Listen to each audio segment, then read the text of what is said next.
जब उसे लगा कि माहौल बदल गया है, तब जाकर शनाया शर्मा को एहसास हुआ कि उसके और निशा शर्मा के अलावा बाकी सभी ने डांस करना बंद कर दिया था। उनकी उन अजीब और हल्की सी नजरों के नीचे उसके मुंह धीरे धीरे अकड़ने लगे। आईने से उसने देखा कि निशा शर्मा पर इसका कोई असर नहीं पड़ा था। उसकी टाइमिंग बिल्कुल सटीक थी और उसके मूव्स बहुत ही साफ और बेहतरीन तरीके से किए जा रहे थे। फिर उसने खुद को देखा। जिन मूव्स को वह बहुत अच्छा समझ रही थी, वे निशा शर्मा की तुलना में बहुत ही कमजोर और बेजान लग रहे थे। तेजी से धड़कते दिल के साथ वह रुक गई। उसका चेहरा लाल से पीला और फिर सफेद पड़ गया और वह मन ही मन चाह रही थी कि काश वह वही कोई गड्ढा खोदे और अभी के अभी उसमें छिप जाए। इनके बीच का फर्क बहुत बड़ा है ना?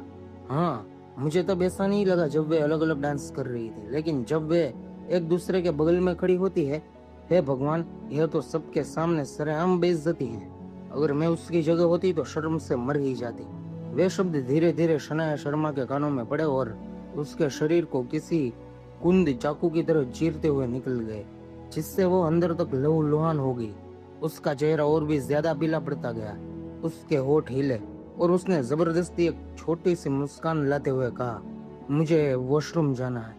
हर किसी की तिरस्कार और मजाक उड़ाती नजरों को पीछे छोड़ते हुए वह जल्दी से वहां से चली गई। एक क्यूबिकल में कदम रखते ही आखिरकार उसकी भावनाओं का बांध टूट गया। वहां उसने खुद पर से काबू खोने से खुद को रोकने की कोशिश करते हुए अपनी पूरी ताकत से अपनी मुट्ठियां कसकर भींच ली। लानत है निशा शर्मा पर, शनाया शर्मा ने अपने दिल ही दिल में कोसा। उसके गाल लाल हो गए थे और उसकी आंखें गुस्से से लाल हो गई थी। अगर कोई और यहाँ होता तो वे अपने सामने उस इंसान को देखकर डर जाते। यह भयानक इंसान वही सौम्य, खूबसूरत और कोमल दिल वाली लड़की कैसे हो सकती थी जिसे वे जानते थे? अगर उसकी बची कुछ ही जिम्मेदारी ने उसे यह याद नहीं दिलाया होता कि यह उसका अपना घर नहीं है, तो शनाया शर्मा ने पक्का उस जगह को तहस नहस कर दिया होता। लानत है निशा शर्मा पर, वो हमेशा मेरे खिलाफ ही क्यों खड़ी रहती है? क्या उसने डांस में महारत हासिल नहीं कर ली थी? वह फिर भी डांस क्यों कर रही थी? अभी कुछ देर पहले जब उसने अपने और निशा शर्मा के बीच के अंतर का पता चला, तो हैरान और नाखुश महसूस करने के बावजूद शनाया शर्मा ने हार नहीं मानी थी। तो क्या हुआ अगर उसने मूव्स जल्दी याद कर लिए?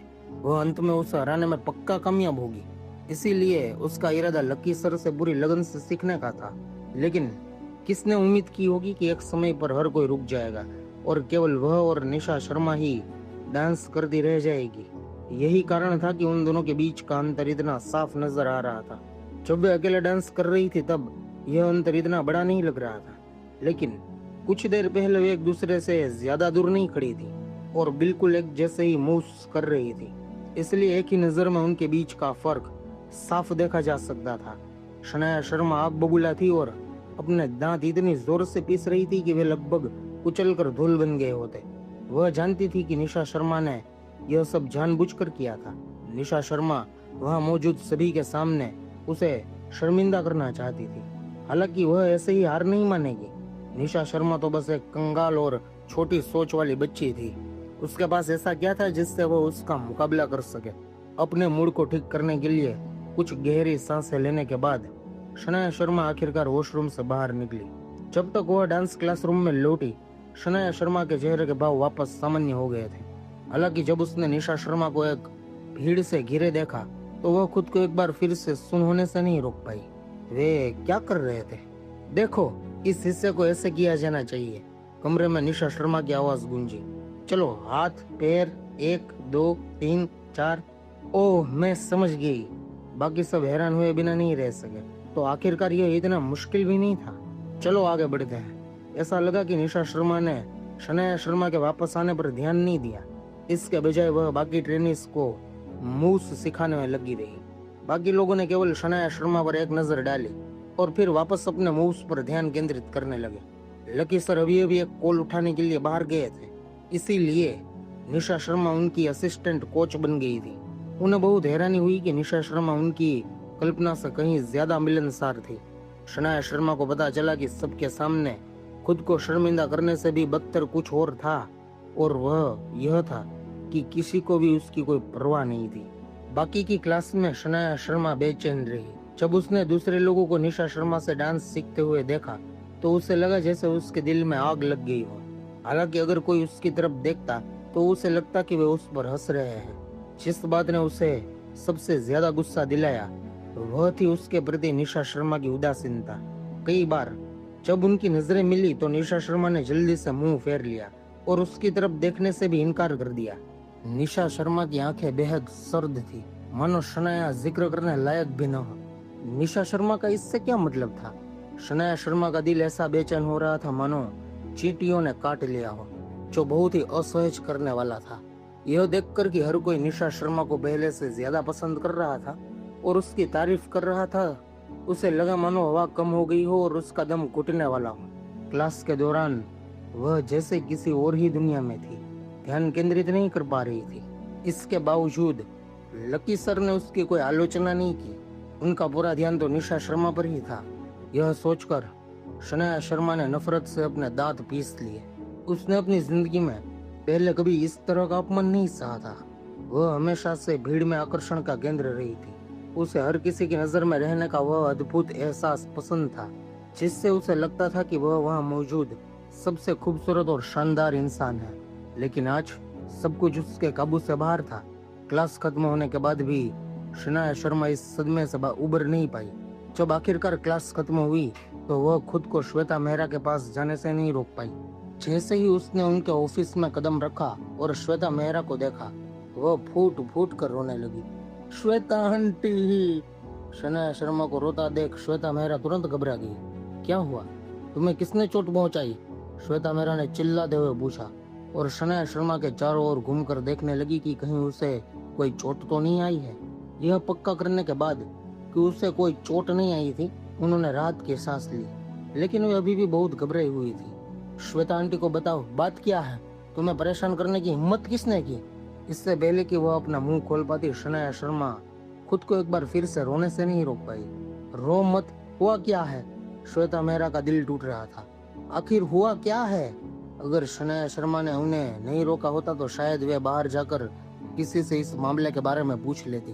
मैं शनाया शर्मा को अपने साथ इतना गलत होता महसूस हुआ कि उसके आंसू बहने लगे। उसका यह दयनीय रूप देखकर श्वेता मेहरा को सच में बहुत बुरा लग रहा था। चिंता मत करो, आराम से मुझे सब बताओ। कुछ देर रोने के बाद शनाया शर्मा ने आखिरकार सुबकते हुए बताया कि आज क्या हुआ था। निशा शर्मा मुझे निशाना बना रही थी, उसने अंत में कहा। वह कमीनी, वह लड़की ऐसा कर सकती है? श्वेता मेहरा भी हैरान थी। श्वेता मेहरा को निशा शर्मा के रहन सहन की स्थिति के बारे में पता था और उनका मानना था कि उसके पास ये सब चीजें सीखने के लिए कोई संसाधन नहीं थे। दूसरे शब्दों में, एक खूबसूरत चेहरे के अलावा निशा शर्मा के पास कोई और खूबी नहीं थी। अगर उसमें टैलेंट था भी तो उस टैलेंट को निखारने के लिए पैसों की जरूरत होती है। निशा शर्मा चाहे कितनी भी टैलेंटेड क्यों ना हो, कंपनी में शामिल होने के बाद उसे आगे बढ़ने के लिए अभी भी लंबे समय की ट्रेनिंग से गुजरना होगा। हालांकि उन्हें निशा शर्मा में इतनी जबरदस्त ताकत होने की उम्मीद नहीं थी। इस समय श्वेता मेहरा खुद को यह सोचने से नहीं रोक पाई कि निशा शर्मा ने पहले कैसी जिंदगी जी थी। आज सबने मेरा इतना मजाक उड़ाया कि मैं शर्म से लगभग मर ही गई।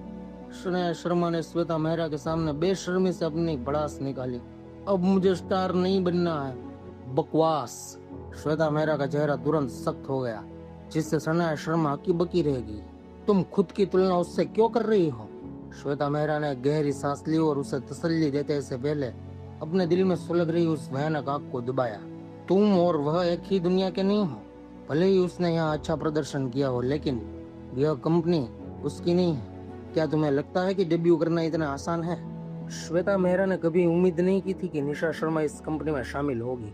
हालांकि शामिल होने के बाद निशा शर्मा चीजों को नियंत्रित नहीं कर पाएगी। चिंता मत करो, वह चाहे कितनी भी ताकतवर क्यों न हो, बिना किसी मंच के वह कुछ भी नहीं दिखा सकती। श्वेता मेहरा ने शनाया शर्मा को तसल्ली देते हुए कहा। साथ ही तुम्हें याद रखना होगा कि तुम और वह एक ही दुनिया के नहीं हो। खुद की तुलना उससे मत करो। क्या तुम समझी?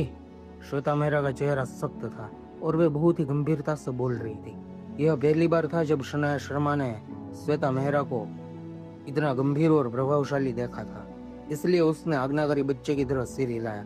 हाँ, मैं समझ गई। श्वेता मेहरा से तसल्ली मिलने के बाद शनाया शर्मा आखिरकार शांत होगी। सही कहा, वह खुद की तुलना निशा शर्मा से क्यों कर रही थी? इससे कोई फर्क नहीं पड़ता था कि निशा शर्मा कितनी कमाल की थी। अगर उसके पास कोई मौका या मंच नहीं था तो इसका क्या मतलब था? क्या यह इंडस्ट्री ऐसे लोगों से नहीं भरी थी जिनमें टैलेंट तो था लेकिन कोई मौका नहीं था और उनके पास हार मानकर चले जाने के अलावा कोई विकल्प नहीं था? चिंता मत करो, मैं तुम्हारे लिए हर चीज की योजना बनाऊंगी। श्वेता मेहरा ने प्यार से शनाया शर्मा के सिर को सहलाया और बहुत ही कोमलता से कहा, जी शुक्रिया श्वेता आंटी। शनाया शर्मा ने आज्ञाकारी ढंग से सिर हिलाया। हालांकि तुम अपनी पढ़ाई में पीछे नहीं रह सकती, श्वेता मेहरा ने आगे कहा। हम तुम्हें एक टॉप स्टूडेंट वाले किरदार के रूप में पेश करने जा रहे हैं, इसलिए तुम्हें अपने अच्छे ग्रेड्स बनाए रखने होंगे। Top student? शनाया शर्मा ने हैरानी से पूछा। बिल्कुल सही, श्वेता मेहरा ने सिर हिलाया।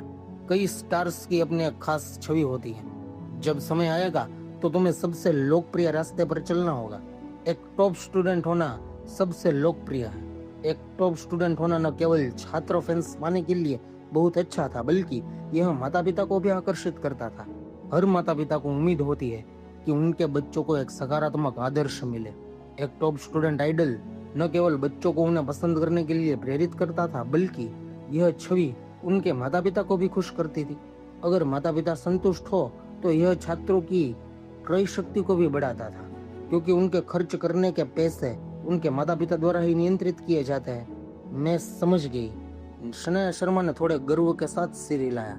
यह कोई समस्या नहीं है, मेरे ग्रेड्स हमेशा से ही बेहतरीन रहे हैं। बेशक मुझे यह पता है, श्वेता मेहरा ने मुस्कुराते हुए उसकी नाक को थपथपाया। इसलिए मैं तुम्हारी यह छवि बनाने जा रही हूँ। वह शनाया शर्मा को किसी से भी बेहतर जानती थी। बेशक उन्हें सबसे अच्छा तरीका पता था। वैसे एक सवाल जवाब की प्रतियोगिता वाला शो आने वाला है, मैं उसमें तुम्हारा नाम देने जा रही हूँ। सवाल जवाब की प्रतियोगिता? शनाया शर्मा एक पल के लिए हक्की बक्की रह गई। यह क्या है? शो का नाम है $1,000,000 विजडम एंड करेज और तुम्हें अगले स्तर पर जाने के लिए सवालों के जवाब देने होंगे, श्वेता मेहरा ने समझाया। विषय ज्यादा मुश्किल नहीं है, लेकिन वे बहुत सारे क्षेत्रों को कवर करते हैं। क्या यह शो, क्या इसकी रेटिंग्स अच्छी है? यह अभी शुरू भी नहीं हुआ है। तुम्हें कौन सी रेटिंग्स चाहिए? श्वेता मेहरा ने उसे तिरस्कार भरी नजरों से देखा। लेकिन इस तरह के शो की रेटिंग्स?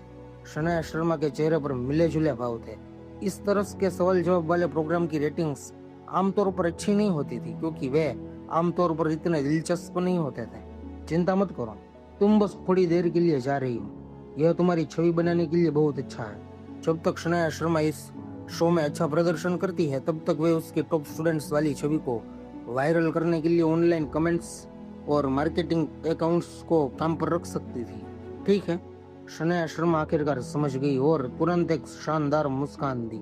इसीलिए वापस जाने के बाद तुम्हें मेरे लिए कड़ी मेहनत से पढ़ाई करनी होगी। फिर जब तुम शो में जाओगी तो तुम पूरे आत्मविश्वास में रहोगी। क्या क्या कोई क्वेश्चन बैंक नहीं है? शनाया शर्मा ने झिझकते हुए पूछा। फिलहाल तो नहीं, श्वेता मेहरा ने सिर हिलाया। अगर जरूरत पड़ी तो समय आने पर हम एक तैयार कर लेंगे। ठीक है। श्वेता मेहरा से आधे घंटे तक बात करने के बाद शनाया शर्मा का मूड काफी अच्छा हो गया था। तो क्या हुआ अगर निशा शर्मा ने सच में बहुत अच्छा प्रदर्शन किया? क्या उसके पास कोई ऐसा था जो उसके लिए हर चीज की योजना बनाए? निशा शर्मा को नहीं पता था कि शनाया शर्मा और श्वेता मेहरा क्या साजिश रच रही थी, और उसके पास इन सब पर ध्यान देने का समय भी नहीं था, क्योंकि आज मिल्क टी शॉप की ग्रैंड ओपनिंग थी। स्टोर के लिए जगह ढूंढने के बाद से ही फाल्गुनी इसके कामों में बहुत ज्यादा शामिल रही थी और हर दिन इसकी प्रगति पर नजर रख रही थी। उसकी इतनी सारी कोशिशों के बाद आखिरकार मिल्क टी शॉप खुलने जा रही थी। शनिवार के दिन मॉल में सबसे ज्यादा भीड़ होती थी। वहां बहुत से लोग आ जा रहे थे और एक लाल बैनर ने हर किसी का ध्यान अपनी ओर खींच लिया था।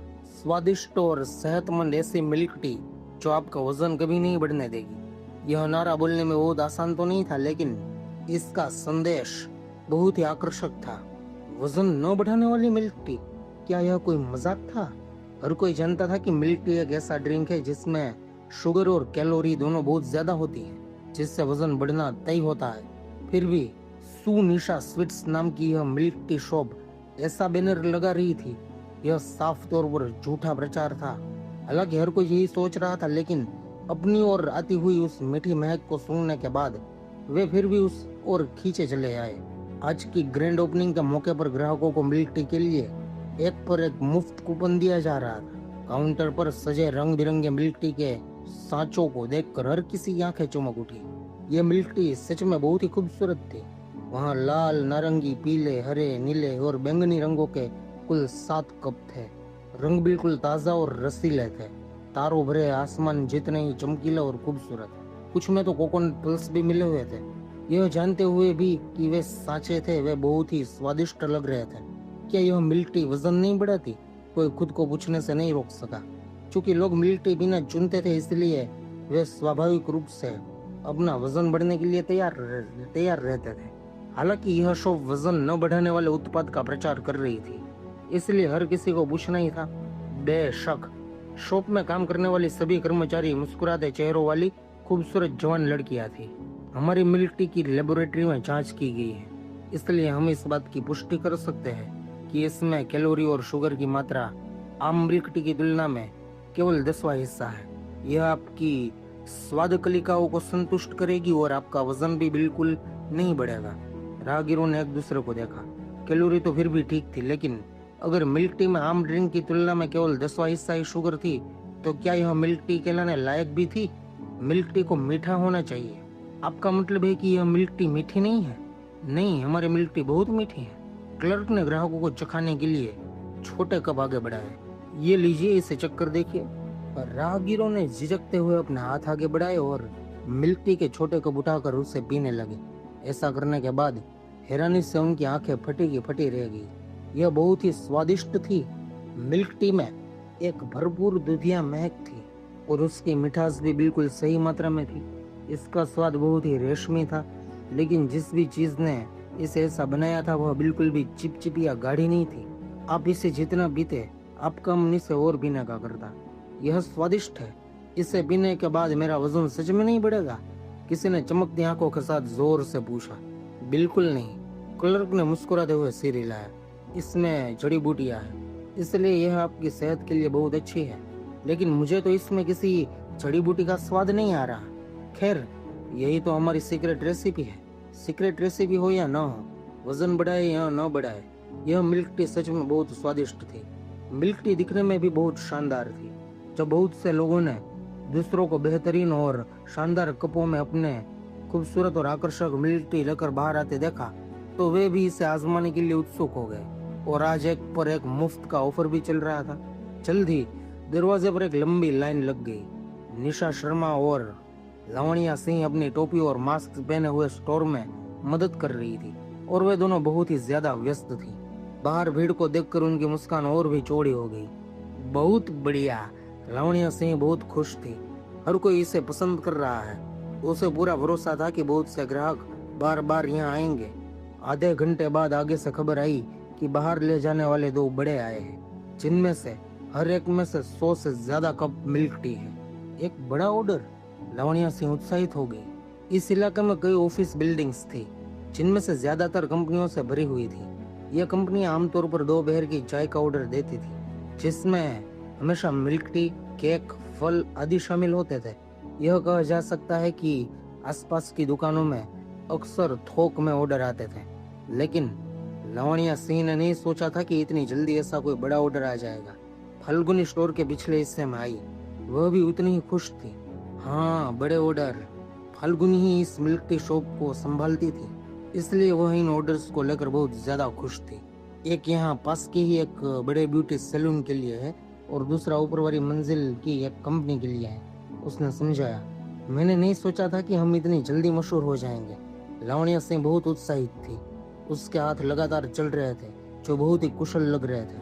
उसने घर पर पहले कभी घर का काम नहीं किया था, लेकिन यहाँ आने के बाद उसने अपने शानदार काम करने के हुनर का प्रदर्शन किया।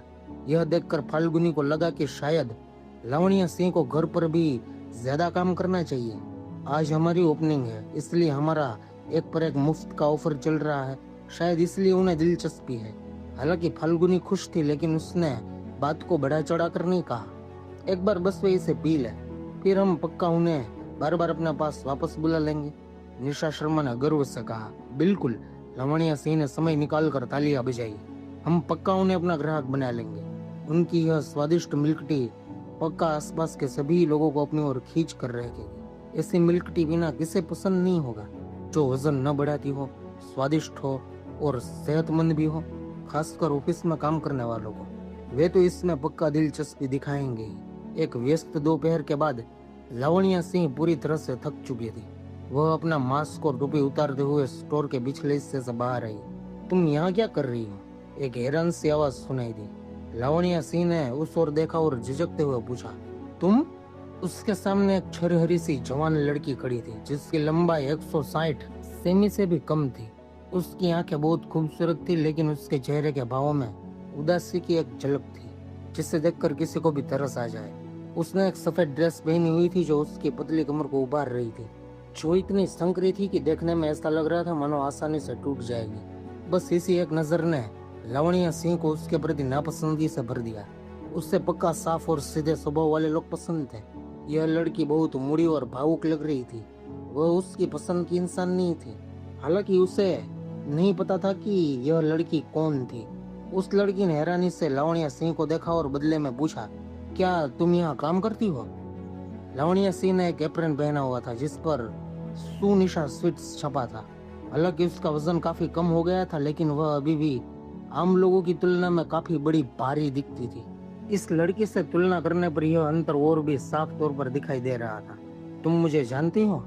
लावण्या सिंह ने अपनी भौहें सिकोड़ी। उससे उस लड़की के बात करने का लहजा थोड़ा अजीब लगा।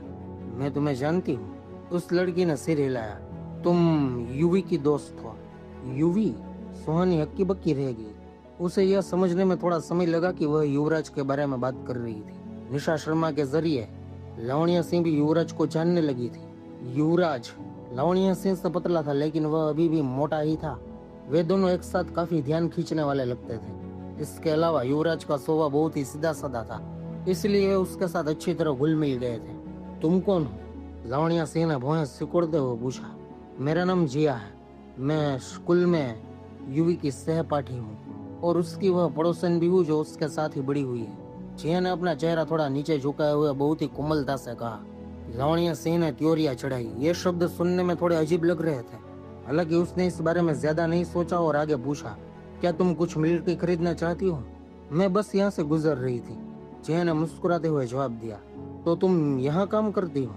अपनी आवाज उठाते हुए उसने आगे ताना मारते हुए कहा। लेकिन मुझे लगा था कि यहाँ की मिलिट्री से लोग मोटे नहीं होते।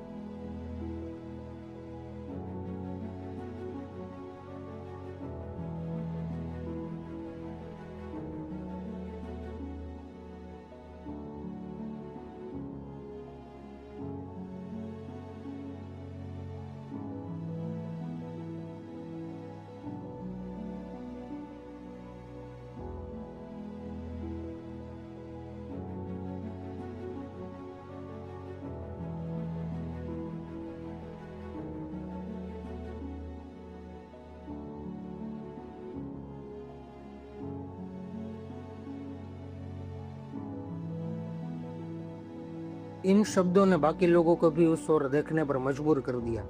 लावण्या सिंह के शरीर के आकार को देखकर हर कोई दंग रह गया। उनके चेहरे के भाव थोड़े अजीब हो गए थे। अगर आप किसी ब्यूटी सैलून में जाते और देखते कि वहां काम करने वाले के चेहरे पर मुहासे है, तो आप पक्का उस सैलून के असरदार होने पर शक करते। अगर आप किसी जिम में जाते और वहां एक थुलथुले फिटनेस कोच को देखते, तो कौन दूसरी क्लास में जाने की हिम्मत करता? इस दुकान का मालिक दावा कर रहा था कि उनकी मिलिट्री से वजन नहीं बढ़ता, लेकिन अगर उनका अपना क्लर्क ही मोटा था तो हर कोई इस दावे के पीछे की सच्चाई के बारे में सोचने लगा। इससे पहले हर कोई मिलिट्री खरीदने में व्यस्त था और उन्होंने अंदर के क्लर्क पर ध्यान नहीं दिया था, इसलिए उन्होंने इस बारे में ज्यादा नहीं सोचा था। अब जब इस बात का जिक्र हो गया था तो लोग थोड़ा अलग महसूस करने लगे थे। क्या यह मिलिट्री सच में वजन नहीं बढ़ाती थी? क्या इसे पीने के बाद उसका वजन बढ़ गया था? अगर ऐसा था तो उनका प्रचार बहुत ही बेतुका था। ऐसा सोचते हुए हर कोई असंतोष जताने लगा और अपना ऑर्डर देने से पहले झिझकने लगा। जिया के शब्दों ने लावण्या सिंह का चेहरा सख्त कर दिया। वह कोई बेवकूफ नहीं थी और स्वाभाविक रूप से समझ रही थी कि जिया के इरादे बुरे थे। हालांकि उसे नहीं पता था कि उसने कब जिया को नाराज किया था, लेकिन अभी इस मामले का विश्लेषण करने का समय नहीं था। उसने ठंडी सी हंसी हंसी। तुम्हारा मतलब है हमारी मिलिट्री झूठा प्रचार कर रही है? मैंने ऐसा नहीं कहा। जिया उससे डरी हुई लग रही थी और उससे दूर जाने के लिए तुरंत 2 कदम पीछे हट गई। उसकी इस हरकत ने लावण्या सिंह को लगभग आप बबूला कर दिया। यह लड़की पक्का उनकी दुकान की ओपनिंग को खराब करने आई थी। सुहानी मतलब लावण्या सिंह आखिरकार समझ गई कि उसे अभी अभी जिया के बारे में बुरी भावना क्यों आ रही थी। उसकी अंतरात्मा की आवाज सही थी। लावण्या सिंह। निशा शर्मा ने शोर सुना और स्टोर के अंदर से बाहर आई और लावण्या सिंह के बगल में आकर रुक गई। निशा शर्मा को देखकर लावण्या सिंह का गुस्सा शांत हो गया, लेकिन वह अभी भी जिया को खूंखार नजरों से घूर रही थी। जब जिया को घूरा जा रहा था तो उसका चेहरा पीला पड़ गया और उसका शरीर हल्का सा कांपने लगा, जिससे वह बहुत ही दयनीय लग रही थी। लावण्या सिंह को अपने हाथों में खुजली महसूस हो रही थी और वह चाह रही थी कि वह जिया के चेहरे पर एक जोरदार तमाचा जड़ दे। हालांकि आज उनकी ग्रैंड ओपनिंग थी और उसे उसके जैसी किसी लड़की के कारण बर्बाद नहीं होना चाहिए। इससे पहले कि निशा शर्मा कुछ बोल पाती, लावण्या सिंह ने नाक सिकोड़ते हुए कहा, हमारा स्टोर झूठा प्रचार नहीं करता। तुम चाहे कितने भी मिल्क टी क्यों न पी लो, तुम मोटी नहीं होगी। जिया ने उस पर एक नजर डाली और मुंह दबाकर मुस्कुराई, लेकिन कुछ नहीं कहा। वह साफ तौर पर उसकी बात से सहमत नहीं थी। बाकी ग्राहक यह तमाशा देखते रहे। जैसे ही भीड़ देख रही थी, लावण्या सिंह ने अपना मोबाइल फोन निकाला। मैं पहले ऐसी दिखती थी, मैंने बहुत सारी मिल्क टी पी है और अब मैं पहले से काफी पतली हो गई। उसने एक फोटो पर क्लिक किया। उसमें मौजूद लड़की ने लगभग पूरी स्क्रीन को ही भर दिया था। फोटो को साफ तौर पर देखने के बाद पास खड़े लोग हक्के बक्के रह गए। अरे बाप रे, वह अब इतनी पतली हो गई है। हालांकि लावण्या सिंह इस समय भी मोटी थी, लेकिन उसने अपना बहुत सारा वजन कम कर लिया था। उसके चेहरे के नैन नक्श उस फोटो की तुलना में कहीं ज्यादा साफ दिखाई दे रहे थे, जिसमें उसका शरीर स्क्रीन से बाहर निकलता हुआ सा लग रहा था। लावण्या सिंह ने लापरवाही से फोन दूसरे लोगों को पकड़ा दिया और आगे बोली, यह मैं 1 महीना पहले थी। मैंने अब 10 किलो से ज्यादा वजन कम कर लिया है। 10 किलो? भीड़ ने एक साथ एक गहरी सांस ली। उसके वजन कम होने की रफ्तार पागल कर देने वाली थी। इसके अलावा क्या 1 महीने में इतना वजन कम करने से आपकी सेहत पर असर नहीं पड़ता? हालांकि लावण्या सिंह के चमकते चेहरे को देखकर हर कोई अपने सवाल का जवाब जानता था। तुम पतली कैसे हुई? एक थोड़ी मोटी सी लड़की ने अपनी आवाज तेज करते हुए पूछा। बेशक मेरे अपने तरीके हैं। वैसे भी मैंने दिन में 2 कप हमारी मिल्क टी पी है, लेकिन फिर भी मैं मोटी नहीं हुई। इस बारे में बात करते ही सुहानी का मूड तुरंत अच्छा हो गया। लावण्या सिंह के पास वजन कम करने के बारे में कहने के लिए बहुत कुछ था। हालांकि उसने इस बदलाव में निशा शर्मा की भूमिका का खुलासा नहीं किया, लेकिन उसने केवल उसकी ओर देखा। आखिरकार यह सब निशा शर्मा के कारण ही तो हुआ था। क्या होगा अगर निशा शर्मा को उसका इस तरह बिना सोचे समझे बोलना पसंद न आए? जब उसकी नजरें लावण्या सिंह से मिली तो निशा शर्मा ने एक छोटी सी मुस्कान दी। सभी लोग ध्यान दें, हमारा स्टोर अभी ऐसी मिल्क टी पर ध्यान दे रहा है जिससे वजन नहीं बढ़ता। कुछ समय बाद हम ऐसी मिल्क टी भी लॉन्च करेंगे जो आपको वजन कम करने में मदद करेगी। क्या? हर कोई हैरानी से सोचने लगा। वजन कम करने में मदद करने वाली मिल्क टी? क्या आप मजाक कर रही है? आज की मिल्क टी पहले से ही एक बहुत बड़ा सरप्राइज थी और अब वजन कम करने वाली मिल्क टी भी आ गई। वजन कम करने वाली चाय? क्या इतनी खूबसूरत लड़की बातों को बढ़ा चढ़ा कर बता सकती है? क्या तुम्हारे जैसी एक क्लर्क ऐसा कह सकती है? जिया ने कमजोर आवाज में पूछा। बाकी सब अचानक दंग रह गए। सही बात है, क्या क्लर्क इस तरह के बयान के लिए जिम्मेदार हो सकती है? लावण्या सिंह यह कहने वाली थी कि निशा शर्मा क्लर्क नहीं है, तभी मौके पर अभी अभी पहुंची फाल्गुनी ने उसे बीच में टोक दिया। हमारा स्टोर समय समय पर नए उत्पाद लॉन्च करेगा और हमारी मिल्क टी दूसरी मिल्क टी से अलग है, क्योंकि इसका असर अलग है। हम वैसी मिल्क टी पर काम कर रहे हैं जो आपका वजन कम करने में मदद कर सकती है, जिसे जल्दी लॉन्च किया जाएगा। कृपया इसका इंतजार करें। फाल्गुनी बहुत ही शानदार और ग्रेसफुल लग रही थी, इसलिए एक नजर में ही लोगों को समझ आ गया कि वही बॉस है। चूंकि उसने बोल दिया था, इसलिए लोगों के पास कहने के लिए कुछ नहीं बचा। हालांकि लोग उत्सुक थे, क्या वजन कम करने वाली मिल्क टी सच में मुमकिन थी? इन लोगों की गहरी उत्सुकता देखकर निशा शर्मा अपने आप में मुस्कुराई। अगले कुछ सालों में सेहत को संभाल कर रखने का यह कंसेप्ट बहुत लोकप्रिय हो जाएगा। तब तक बड़े बड़े स्टोर कई तरह के स्वास्थ्यवर्धक ड्रिंक्स लॉन्च कर देंगे जिनके अलग अलग असर होंगे। वे बस सबसे पहले बाजार पर कब्जा कर रहे थे, जिससे उसे अनोखे उत्पाद लाने का मौका मिल रहा था। चिंता मत कीजिए, अगर हम ऐसी बातें कहने की हिम्मत करते हैं तो जाहिर है कि हम इन बातों के लिए जिम्मेदार भी होंगे। फाल्गुनी ने पूरे आत्मविश्वास के साथ मुस्कुराते हुए जोर से कहा। जहाँ तक इसके सोच होने की बात है, तो हर कोई इंतजार कर सकता है और देख सकता है। उसकी आत्मविश्वासी और शानदार मुस्कान को देखकर युवा ग्राहक शर्माए बिना नहीं रह सके और साथ ही इस स्टोर पर उनका भरोसा भी बढ़ गया। बेशक भले ही उनका वजन कम न हो तो भी कोई बात नहीं थी। इस दुकान की मिल्क टी सच में बहुत स्वादिष्ट थी। जल्द ही लाइन एक बार फिर से आगे बढ़ने लगी। यह देखकर कि यह छोटी सी घटना सुलझ गई है, लावण्या सिंह ने राहत की सांस ली। हालांकि उसका गुस्सा भी बढ़ गया। वहां से जाने ही वाली जिया को पकड़ते हुए उसने कड़ाई से पूछा, क्या तुम यहाँ तमाशा करने आई थी? वह और जिया इससे पहले एक दूसरे को नहीं जानती थी। उनके बीच किसी पुरानी दुश्मनी की बात तो दूर, लेकिन फिर भी जिया ने इतना अजीब बर्ताव किया था। तो तुम क्या बात कर रही हो? मुझे समझ नहीं आ रहा। जिया थोड़ी घबराई हुई थी। वह अपना हाथ छुड़ाना चाहती थी और उसे पसीना आने लगा था। तुम नहीं जानती कि मैंने क्या कहा? लावण्या सिंह ने अपने दांत पीसे और फुसफुसाते हुए बोली, क्या तुम्हें लगता है कि मैं बेवकूफ हूँ? छोड़ो मुझे, बहुत हो गया। फाल्गुनी ने उनकी बहस के बीच में टोकते हुए कहा, चलो अंदर चलकर बात करते हैं। इस मामले को निजी तौर पर सुलझाने के लिए अंदर एक छोटा सा लाउंज था। ये शब्द सुनकर जिया का चेहरा और भी पीला पड़ गया। उसने अपना हाथ छुड़ाया और जल्दी से कहा, मुझे कुछ काम है इसलिए मुझे जाना होगा। फिर वह जल्दी से बाहर निकल गई। मत जाओ। लावण्या सिंह का गुस्सा सातवें आसमान पर था और वह यह बर्दाश्त नहीं कर सकी। उसने तुरंत उसका पीछा किया। निशा शर्मा ने जल्दी से फाल्गुनी से कहा, फाल्गुनी आंटी, मुझे उनके साथ जाने दीजिए। जैसे ही वो दरवाजे से बाहर निकली, निशा शर्मा को आगे से लावण्या सिंह की झुंझलाई हुई आवाज गूंजती हुई सुनाई दी, लानत है, तुम रो क्यों रही हो? मैंने तुम्हें मारा नहीं है। जब निशा शर्मा भागकर वहां पहुंची तो उसे एक उत्साहित भौंकने की आवाज सुनाई दी और उसके बाद एक सुनहरी आकृति उसकी ओर दौड़ती हुई आई। निशा शर्मा ने करीब से देखा तो असुरा उसकी ओर भागता हुआ आ रहा था और उत्साह में उसकी जीभ बाहर निकली हुई थी। उसने असुरा के सिर को सहलाया और सामने देखा, फिर अपनी भौहें सिकोड़ ली। जिया और लावण्या सिंह जो ज्यादा दूर नहीं थी, उनके अलावा युवराज भी यहाँ था।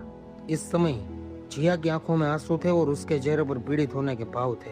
वह बहुत ही सावधानी से युवराज के पीछे छिप रही थी। लावण्या सिंह गुस्से में उनके सामने खड़ी थी, मानो वह किसी भी पल लड़ाई शुरू करने वाली हो। यह साफ दिख रहा था कि युवराज भी इस नजारे से थोड़ा घबराया हुआ था। हालांकि असुरा की हरकतों के कारण उन तीनों के बीच का वह अजीब माहौल टूट गया था। युवराज ने लाचारी से अपने बागी कुत्ते को देखा। उसे समझ नहीं आ रहा था कि वह क्या कहे। युवी, यह महसूस करते हुए कि युवराज का ध्यान असुरा ने खींच लिया है, जिया खुद को उसकी बाह पर हल्का सा उंगली चुभाने से नहीं रोक पाई ताकि उसका ध्यान वापस अपनी ओर खींच सके। युवराज थोड़ा शर्मिंदा होते हुए अपने होश में वापस आया। उसने बोलना शुरू किया, लावण्या दीदी, आपने मेरा क्या? लावण्या का गुस्सा एक बार फिर भड़क उठा। तुम उससे क्यों नहीं पूछते कि उसने क्या किया है? जिया के उस दयनीय रूप को देखकर लावण्या सिंह उसे थप्पड़ मारने के लिए और इंतजार नहीं कर सकती थी। अभी अभी जब लावण्या सिंह जिया के पास पहुंची थी तो इससे पहले कि वो उसे पकड़ पाती, युवराज वहां आ गया था। युवराज को देखते ही जिया भागकर उसके पास गई और उसके पीछे छिप गई। उसी समय वह रोने भी लगी। यह देखकर लावण्या सिंह आग बबूला हो गई। जिया के यह कहने का क्या मतलब था कि उसने उसे परेशान किया था? लावण्या सिंह, निशा शर्मा ने शांत भाव से असुरा को अपने साथ लाते हुए कोमलता से कहा, क्या हुआ? यह तो बस पलक झपकते ही हुआ था, तो यह सब ऐसा कैसे हो गया? लावण्या सिंह बहुत ही परेशान थी और उसने अभी अभी हुई पूरी घटना के बारे में बताया। मैंने तो उसे जिम्मेदार तक नहीं ठहराया था और अब वो रो रही है। जिया सिर उठी। उसका शरीर हल्का सा कांप रहा था और वह फुसफुसाते हुए बोली, मुझे माफ कर दो, मुझे माफ कर दो मत कहो। लावण्या सिंह ने चिढ़ते हुए उसकी बात काट दी। पहले मुझे यह बताओ कि तुम आज क्या चाहती थी? तुम यहाँ आकर तमाशा क्यों कर रही हो? मैंने कुछ नहीं किया। जिया ने धीमी आवाज में अपना बचाव किया। क्या मैंने कुछ गलत किया है? उसके इस नाजुक और डरे हुए रूप को देखकर लावण्या सिंह को और भी ज्यादा गुस्सा आ गया। उसे इस तरह की कमजोर और नाजुक लड़कियां बिल्कुल पसंद नहीं थी। जिया उसे बस और भी ज्यादा परेशान कर रही थी। लावण्या दीदी, चिंता मत कीजिए, चलिए आपस में बात कर लेते हैं। युवराज ने बीच बचाव करने के इरादे से जल्दी से कहा। एक उसकी दोस्त थी जबकि दूसरी उसकी सहपाठी थी। वह दुविधा में था।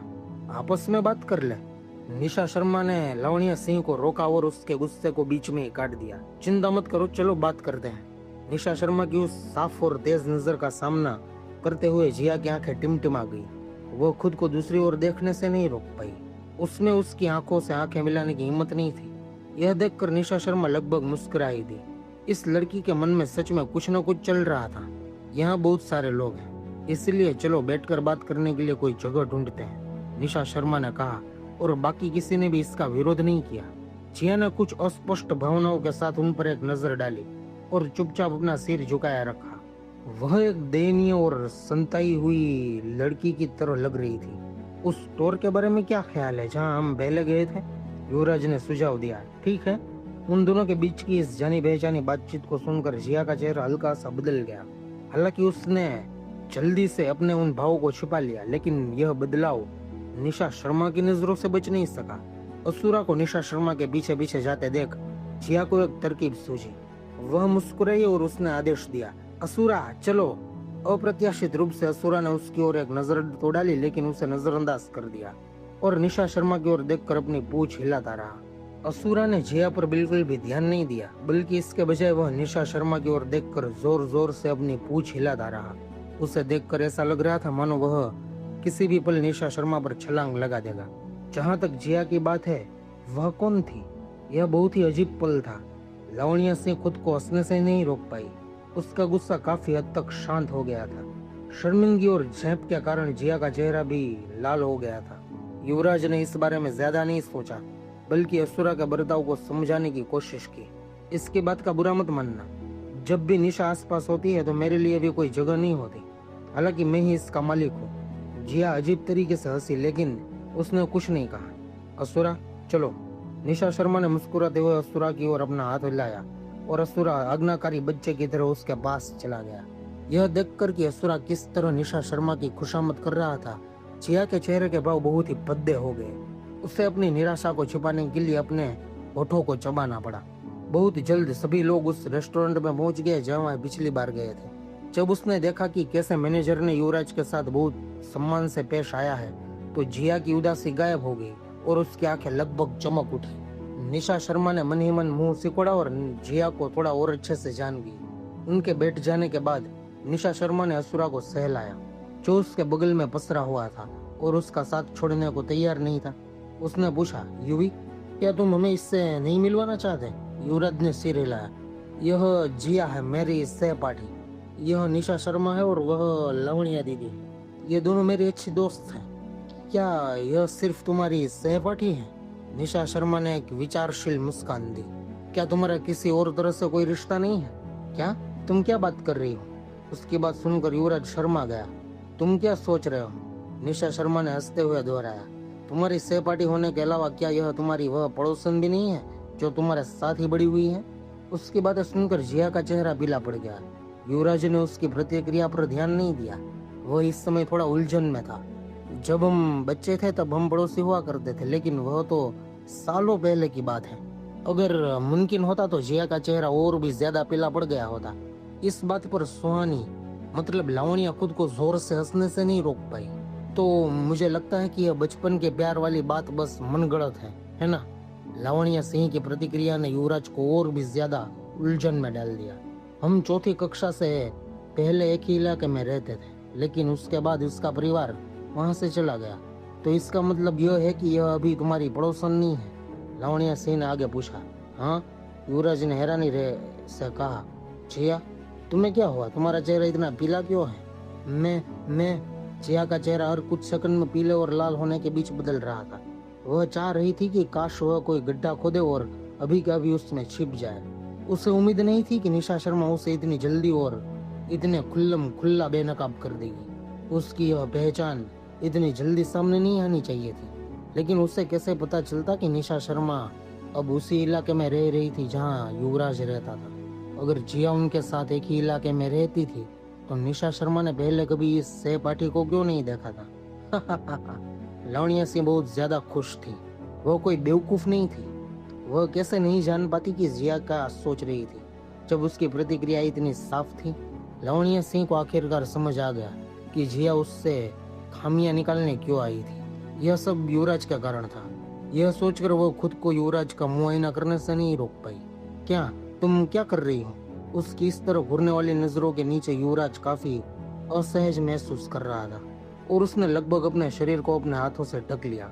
कुछ नहीं, मैं बस यह समझने की कोशिश कर रही हूँ कि तुम में ऐसा क्या है जो देखने में अच्छा लगता है। उफ, कुछ भी नहीं। युवराज की आंखों में आंसू आ गए और उसने दावा किया, इतना ही काफी है कि असुरा को लगता है कि मैं अच्छा दिखता हूँ। असुरा की बात समझ सकने वाली निशा शर्मा के होठ उसकी बात सुनकर फड़फड़ाने लगे। हालांकि वह खुद को उसे सच बताने के लिए तैयार नहीं कर पाई। युवराज की मजाकिया बातों ने न केवल लवणिया सिंह का ध्यान भटकाया, बल्कि इससे वह जिया से और भी ज्यादा नाखुश हो गई। इससे कोई फर्क नहीं पड़ता था कि जिया युवराज के बचपन का प्यार थी या उसकी सहपाठी। लवणिया सिंह इतनी जल्दी इस मामले को छोड़ने के मूड में नहीं थी। जिया, मैं सच में जानना चाहती हूँ, क्या तुम्हें मुझसे कोई परेशानी है? उसने सीधे तौर पर पूछा। कि क्या? तुम क्या बात कर रही हो? जिया एकदम से सकपका गई। उसे उम्मीद नहीं थी कि लवणिया सिंह इतनी सीधी बात करेगी। मुझे तुमसे क्या परेशानी होगी? उसके चेहरे के भाव काफी सख्त थे और उसकी नजरें इधर उधर भटक रही थी। साफ था कि वह झूठ बोल रही थी। निशा शर्मा ने एक शब्द भी नहीं कहा और इसके बजाय चुपचाप लावणिया सिंह को आग बबूला होते देखती रही। तुम्हें नहीं है? लावणिया सिंह ने ठंडे सुर में कहा। अगर तुम्हारे मन में मेरे लिए कोई बुरे ख्याल नहीं है तो दुकान पर तुमने जो बातें कही उनका क्या मतलब था? मैं तो बस उत्सुक थी। उत्सुक? लावणिया सिंह ने अपनी छाती पर हाथ बांध लिए और ताना मारते हुए कहा, अगर तुम युवराज की सहपाठी हो तो तुम अब तक कम से कम 15 या 16 साल की तो होगी ही। एक छोटे बच्चे को भी पता होता है कि कब क्या कहना है, और तुम्हें नहीं पता? क्या तुम वहाँ वे बातें कहकर तमाशा खड़ी करने की कोशिश नहीं कर रही थी? क्या तुम्हें लगा कि मैं बेवकूफ हूँ, या फिर सच में तुम ही बेवकूफ हो? लावणिया सिंह की बातें सुनकर जिया का चेहरा लगातार लाल और सफेद पड़ने लगा। यह उसके लिए बेहद शर्मनाक पल था। मैंने ऐसा नहीं किया। तुमने नहीं किया तो फिर तुम बेवकूफ नहीं हो। अगर तुम बेवकूफ नहीं हो तो मुझे लगता है कि तुम बस पैदाइशी शातिर हो। यह शब्द सुनकर जिया का चेहरा शर्म से लाल हो गया। वह इसे कैसे मान सकती थी? मान ले कि वह बेवकूफ है या कि वह शातिर है, दोनों में से कुछ भी अच्छा नहीं था। वह पूरी तरह से लाचार थी। उससे उम्मीद नहीं थी कि लावणिया सिंह आम लोगों से अलग होगी। बहुत कम लोग गुस्से में होने के बावजूद इतनी सीधी बात पर इस तरह से अपना आपा खोते हैं। उसका पहले लावणिया सिंह जैसे लोगों से पाला नहीं पड़ा था, जो जरा सी असहमति पर ही लड़ना शुरू कर देते थे। अगर यह कोई और होता तो आमतौर पर उसमें उनसे निपटने का काफी आत्मविश्वास होता। हालांकि लावणिया सिंह साफ तौर पर नियमों से नहीं खेल रही थी। यह सोचकर वह मदद मांगने के लिए युवराज की ओर मुड़ी। उसकी आंखें आंसुओं की नमी से भरी थी। युवराज भी लावणिया सिंह की बातों से चौंक गया था। उसे नहीं पता था कि असल में क्या हुआ था, लेकिन ऐसा लग रहा था कि यह कोई छोटी बात नहीं थी, क्योंकि लावणिया सिंह सच में बहुत गुस्से में थी। लावणिया दीदी, गुस्सा मत कीजिए, जिया का वह मतलब नहीं था। वैसे तुम्हारा इसके साथ क्या रिश्ता है? लावणिया सिंह ने बेरुखी से उसकी बात काट दी। क्या तुम इसके बॉयफ्रेंड हो या परिवार के कोई सदस्य? बेशक मैं इसका बॉयफ्रेंड नहीं हूँ। युवराज घबरा गया और इनकार में अपना सिर और हाथ हिलाने लगा। निशा शर्मा ने ध्यान दिया कि जब युवराज ने उन बातों से इनकार किया तो जिया की आंखों की लो बुझ गई। दाल में कुछ काला तो जरूर था। हालांकि जिया का स्तर शनाया शर्मा से मुकाबला करने के लिए बहुत कम था। लावणिया सिंह जैसी लड़की का सामना करने पर जो सीधा कमजोर नस पर वार करती थी, उसके पास डर के मारे पीछे हटने के अलावा कोई चारा नहीं था। हालांकि निशा शर्मा को उस पर कोई दया नहीं आई, चाहे वह कितनी भी दयनीय क्यों ना हो। उसे अपने कहे शब्दों की जिम्मेदारी लेनी ही होगी। यही सोचते हुए लावणिया सिंह ने जोर से मेज पर हाथ मारा। अगर तुम्हारा इससे कोई लेना देना नहीं है तो तुम्हें कैसे पता कि उसका यह मतलब था या नहीं? क्या तुम दोनों का दिमाग एक ही है? युवराज का पहले कभी ऐसी किसी चीज से सामना नहीं हुआ था और वह उसी जगह लाचार हो गया। मैं उफ, बहुत बेवकूफ। देखो, असुरा ने भी कह दिया कि तुम बेवकूफ हो। लावणिया सिंह ने तुरंत कहा। अरे मेरे प्यारे युवी, किसी की मासूम शक्ल पर मत जाओ। युवराज इतना शर्मिंदा था कि वह लगभग अपना सिर मेज के नीचे छिपा लेना चाहता था। बेचारे लड़के को ऐसी दुविधा में देखकर आखिरकार निशा शर्मा बोल पड़ी। ठीक है, अब यह सब खत्म हो गया। वैसे भी हमें कोई ज्यादा उम्मीद नहीं है। इससे पहले कि जिया खुश हो पाती, निशा शर्मा ने आगे कहा, बस हमसे सच्चे मन से माफी मांग लो और अपनी गलती मान लो। उसके बाद हम इस मामले को यही छोड़ देंगे।